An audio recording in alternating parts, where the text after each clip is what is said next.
Hola, ¿qué tal? Muy buenas tardes, sean ustedes bienvenidos.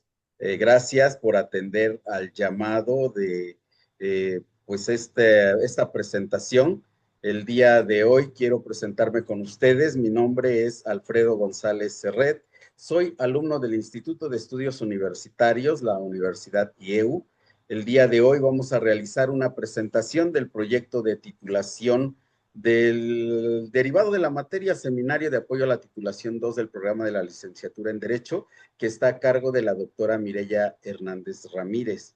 Yo les agradezco su presencia en esta ocasión y pues quiero comenzar diciéndoles que, voy a activar lo que es la presentación y decirles que sean pues bienvenidos a la defensa de esta tesis denominada La constitucionalidad de la Constitución mexicana, la cual vamos a presentar en dos partes. La primera, lo que son los elementos metodológicos, la estructura del marco teórico, los instrumentos, la muestra, y la segunda, que son los resultados de nuestra investigación. ¿Ok? Eh, para la introducción al problema, puedo comentarles que esta investigación se enfoca en analizar la constitucionalidad de la Constitución mexicana, es decir, cómo las reformas realizadas en las últimas décadas han afectado su coherencia interna, su legitimidad y supremacía como norma fundamental del país. El estudio es de carácter cualitativo y se basa en tres ejes: la revisión del texto constitucional, el análisis de jurisprudencia de la Suprema Corte de Justicia de la Nación y la interpretación crítica de expertos que nosotros hemos podido realizar. El objetivo es entender cómo las reformas y las decisiones judiciales han influido en la estructura constitucional y si la Suprema Corte de Justicia de la Nación ha logrado garantizar su coherencia y supremacía frente a los cambios. Dentro de los objetivos, hipótesis y variables, se parte de la hipótesis de que aunque la Constitución ha logrado mantenerse como norma suprema, algunas reformas recientes han generado tensiones muy importantes que podrían poner en riesgo su estabilidad. Esto se analizará a través de tres variables dependientes, todas ellas. La primera es la coherencia interna, la legitimidad constitucional y la supremacía constitucional. La investigación busca responder preguntas como ¿hasta qué punto las reformas han afectado la Constitución? ¿Qué papel ha jugado la Suprema Corte de Justicia de la Nación en su defensa? ¿Y cuáles factores sociales y políticos han influido en su transformación? Ahora sí, el marco teórico que nosotros estamos presentando en este capítulo que analiza el contexto y los fundamentos teóricos se sustentan en el fenómeno de estudio de las reformas constitucionales en México. Nuestro marco contextual se parte de que la Constitución de 1917 es la base del sistema jurídico mexicano y rige a todo el país. Nuestro microentorno se enfoca en los actores clave del sistema jurídico mexicano, como ya lo hemos mencionado, Suprema Corte de Justicia de la Nación, Congreso y Ejecutivo, que son los responsables del proceso formal de reforma, y los académicos, quienes aportan análisis doctrinal sobre el impacto de esta situación que todo este entorno enfrenta una tensión constante entre adaptarse a nuevos contextos y mantener la estabilidad constitucional. El macroentorno incluye factores políticos y sociales que influyen en las reformas, la democratización del país y la presión de movimientos sociales que exigen derechos e inclusiones. Del marco teórico conceptual se basa en conceptos como supremacía constitucional. Esto establece la Constitución como norma suprema. El control de constitucionalidad ejercido por la Suprema Corte de Justicia de la Nación, la interpretación evolutiva que permite adaptar la Constitución a nuevos contextos y el bloque de constitucionalidad. Ok, ahora sí, en cuanto a la metodología que nosotros vamos a emplear, el tipo de estudio y alcance es un enfoque cualitativo que busca comprender el impacto de las reformas constitucionales en la coherencia de la Constitución. Esto a través de las interpretaciones de la Suprema Corte de Justicia de la Nación. Es exploratorio y descriptivo también por tratarse de un tema en evolución. Descriptivo porque detalla las reformas y el análisis jurisprudencial. El diseño de la investigación también es documental y comparativo. Aquí vamos a revisar, o es que ya revisamos, textos legales, jurisprudencia, libros, artículos académicos, además de la comparación que se hizo de reformas tales como la del 2011 de derechos humanos, la de 2014 que fue electoral, la de 2024 judicial y las interpretaciones que la Suprema Corte de Justicia de la Nación ha realizado a este respecto. El enfoque del tipo de estudio de casos centrado en reformas clave también se realizó. Como técnica de recolección de datos, podemos decir que se hizo una revisión documental de textos constitucionales, reformas, artículos y libros, así como entrevistas en video de expertos, de la cual se hizo una revisión en plataformas digitales, los análisis jurisprudenciales de las sentencias más relevantes de la Suprema Corte de Justicia de la Nación. Ok, el análisis, muestra y validación de nuestro trabajo. El primer análisis de contenido se hizo para identificar argumentos y principios legales. El análisis comparativo se hizo entre reformas e interpretaciones judiciales. El análisis de discursos se hizo entre opiniones de expertos sobre coherencia constitucional.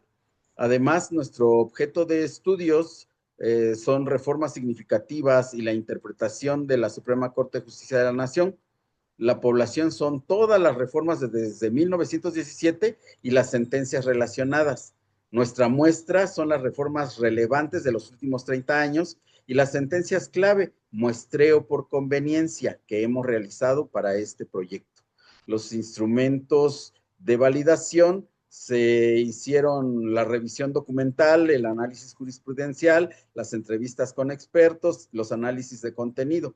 Esta validación se realizó o se revisó pertinentemente con la fiabilidad y coherencia de las fuentes y datos de apoyo con expertos. Los análisis y hallazgos que nosotros pudimos identificar son las reformas que afectan la coherencia constitucional. Se analizó cómo la Suprema Corte de Justicia de la Nación resguarda la legitimidad y supremacía constitucional y se observaron tensiones entre las reformas y los principios del Estado de Derecho. Muy bien, aquí en este capítulo 4 nosotros realizamos ya la investigación teórica, que es la segunda parte, donde nosotros vamos a ir encontrando ya nuestros resultados. Aquí analizamos estas reformas clave y tenemos algunos criterios jurisprudenciales. Por cuestión de tiempo no voy a poder explicar todo, solo puedo decir que todas estas reformas tuvieron un impacto en la legitimidad y supremacía constitucional. La legitimidad de las reformas como la del 2011 fortalecen el texto constitucional. Otras, como la prisión preventiva o el Plan B, lo debilitan por su motivación política o falta de deliberación democrática. La supremacía, aunque la Corte ha defendido la Constitución frente a leyes secundarias, ha mostrado límites frente a reformas de texto constitucional, lo que revela una tensión estructural entre el poder reformador y la supremacía constitucional. La jurisprudencia de la Suprema Corte de Justicia de la Nación demuestra que aunque algunas reformas han robustecido el Estado de Derecho, otras lo han puesto en riesgo. Esto subraya la necesidad de establecer límites sustantivos al poder de reforma, garantizar procedimientos democráticos y fortalecer el papel de la Corte como árbitro constitucional. Muy bien, ahora en nuestro capítulo 5 nosotros ya tenemos la investigación de campo, análisis de entrevistas a expertos en derecho constitucional. Este análisis se recopiló de las percepciones de diversos expertos sobre los riesgos y límites del poder de reforma constitucional en México. A partir de sus entrevistas se identificaron 4 ejes claves. Estos son control constitucional de las reformas, límites materiales al poder de reforma, calidad técnica del proceso legislativo y riesgos democráticos y concentración de poder. Aunque hay matices, la mayoría de los expertos considera que el poder reformador no es ilimitado, Las reformas deben respetar principios sustantivos y no pueden ser usadas para desnaturalizar el sistema democrático. El papel de la Suprema Corte, por tanto, no es solo técnico, sino clave para preservar el equilibrio constitucional. Esto es algo que nosotros hemos podido detectar en el análisis de este capítulo. Y bueno, ahora sí, vamos con nuestras conclusiones y recomendaciones que nosotros hemos podido, a las que nosotros hemos podido llegar en este trabajo. Los límites al poder reformador, aunque el constituyente permanente tiene facultades amplias, no es absoluto. Existe un consenso académico derivado del análisis que hemos realizado sobre la necesidad de establecer límites sustantivos para proteger principios como democracia, derechos humanos y división de poderes. Las reformas constitucionales más controvertidas que nosotros hemos podido analizar son los casos como el de la prisión preventiva oficiosa de 2018, la Guardia Nacional de 2019 y la Ley Saldívar de 2021, que muestran que algunas reformas favorecen la concentración de poder. Expertos como Valadez, Cosío, Bonifacio Astudillo advierten que estas reformas vulneran principios constitucionales fundamentales. Las debilidades de la Suprema Corte de Justicia de la Nación como contrapeso, hemos dado cuenta que ha anulado la Corte leyes secundarias inconstitucionales, pero es reticente a invalidar reformas de texto constitucional, incluso si contradicen tratados o derechos fundamentales. Esto la convierte en una guardiana insuficiente frente a reformas regresivas. Existe baja calidad en técnica de las reformas. Muchas reformas recientes carecen de estudios técnicos, se hacen por presiones políticas y no responden a diagnósticos reales. Un ejemplo de ello es el Plan B electoral, que fue anulado por vicios graves de procedimiento, no así de fondo. La ausencia de controles al hiperreformismo, como se ha dicho aquí, desde 1917 ha habido más de 700 reformas, lo que genera inestabilidad jurídica y fragmentación del texto constitucional. Se propone establecer límites formales y materiales al poder reformador. Y la influencia política sobre la Suprema Corte de Justicia de la Nación, que es otro de los problemas que nosotros hemos detectado, que actúa bajo presiones del Ejecutivo y el Legislativo, también de intereses económicos. Su comportamiento selectivo refleja una postura de autocontención frente al poder político, afectando su independencia. Una de las propuestas que tenemos es la de poder realizar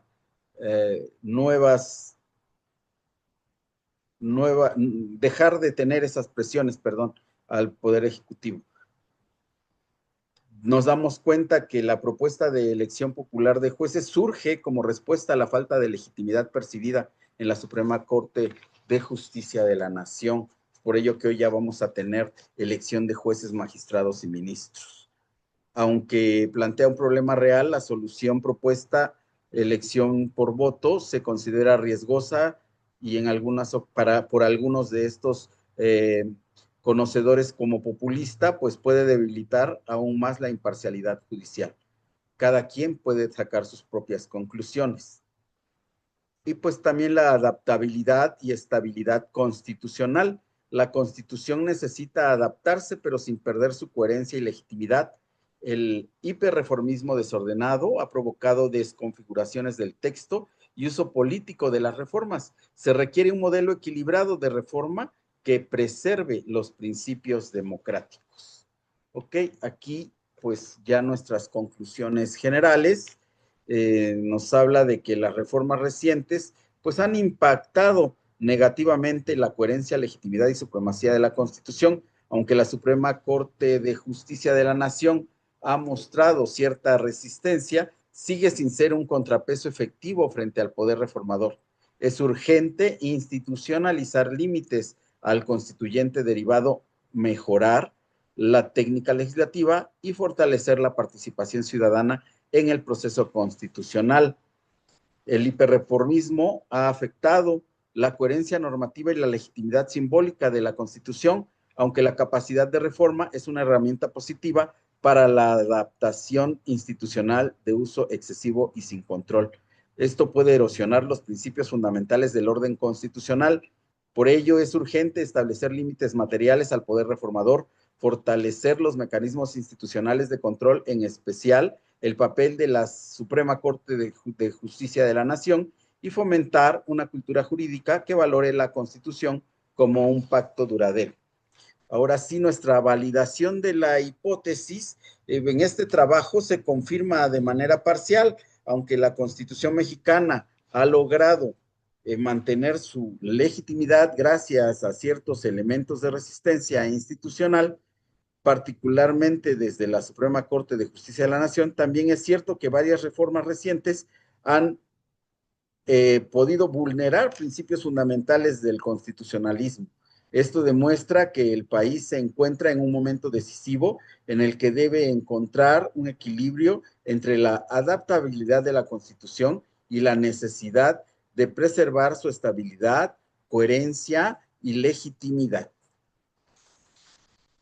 Muy bien, pues ahora sí, vamos a abrir un espacio para preguntas.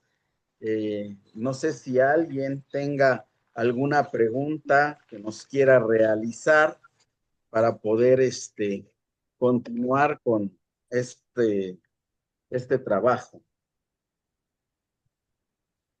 Licenciado, buenas tardes. Hola, ¿qué tal? Muy buenas tardes, Buenas Nancy. ¿Cómo tardes a estamos? todos.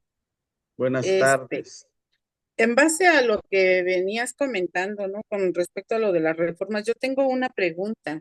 Sí, te escucho. No sé si o qué consideras tú si todas las reformas han sido malas o problemáticas Ok. actualmente.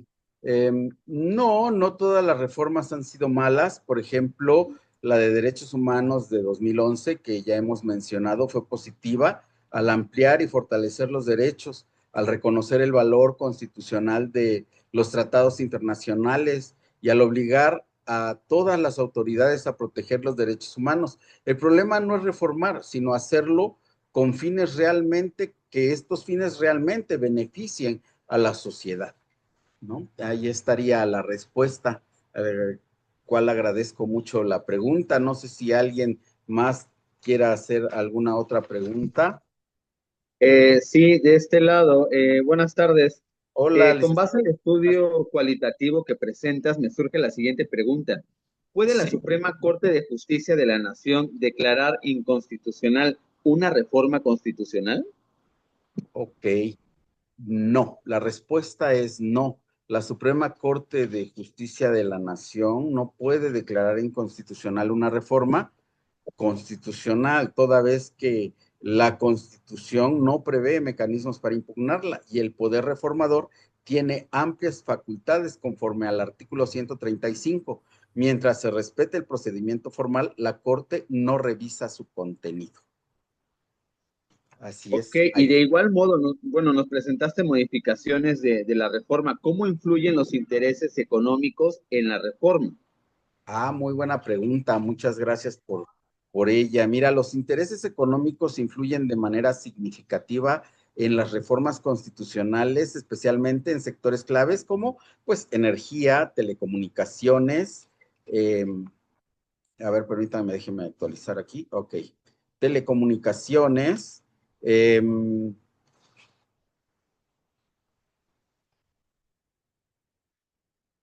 Y esta reforma energética, como la reforma energética 2013, es un ejemplo claro que permitió la entrada de capital privado en actividades estratégicas, esto bajo el argumento de modernizar al sector, pero fue impulsada por presiones de grandes corporaciones sin una adecuada consulta ciudadana ni evaluación en sus impactos sociales. Además, existen denuncias graves de corrupción como declaraciones de el ya conocido Emilio Lozoya sobre sobornos a legisladores para aprobar la reforma, lo que evidencia como intereses económicos y prácticas ilegales pueden distorsionar el proceso legislativo. Esto debilita la legitimidad de la Constitución, ya que las reformas dejan de responder al bien común y se subordinan a acuerdos privados y ajenos al interés público. Pues ahí está esta respuesta. Pues no sé si alguien Gracias. más quiera hacer alguna otra pregunta. todavía tenemos tiempo. Sí, licenciado, buenas tardes. ¿Qué tal? Buenas tardes. Buenas tardes y buenas tardes a todos. Mi pregunta es la siguiente. ¿Cuál es el equilibrio ideal entre adaptabilidad y estabilidad constitucional? Ok, el equilibrio ideal entre adaptabilidad y estabilidad constitucional consiste en permitir que la Constitución evolucione frente a los cambios sociales, políticos y tecnológicos, sin comprometer sus principios esenciales. Para lograrlo, las reformas deben ser excepcionales, justificadas por necesidades reales, sometidas a un amplio debate público y orientadas al fortalecimiento de los derechos y la democracia. Así se evita que la Constitución se vuelva rígida o irrelevante, pero también que use como instrumento del poder político para debilitar sus propios límites, es decir, que el poder político no haga uso de, de, este, de esta adaptabilidad y estabilidad constitucional. Pues ahí están las respuestas. Gracias. Gracias, licenciado. Pues muchas gracias. Yo les agradezco a ustedes que hayan podido entrar. El tiempo aquí fue muy corto y hizo falta explicar muchas cosas más que vienen ya en la tesis, que ya se pudo presentar. Esto fue únicamente tratar de fortalecer la defensa de la misma. Y pues yo les agradezco su atención. Le doy las infinitas gracias por poder compartir conmigo esta tarde y poder realizar este trabajo. Gracias por su participación. Buenas tardes a todos. Buenas tardes, licenciado. Buenas tardes a gracias, todos. gracias, licenciado. Gracias. Hasta luego. Gracias a ustedes.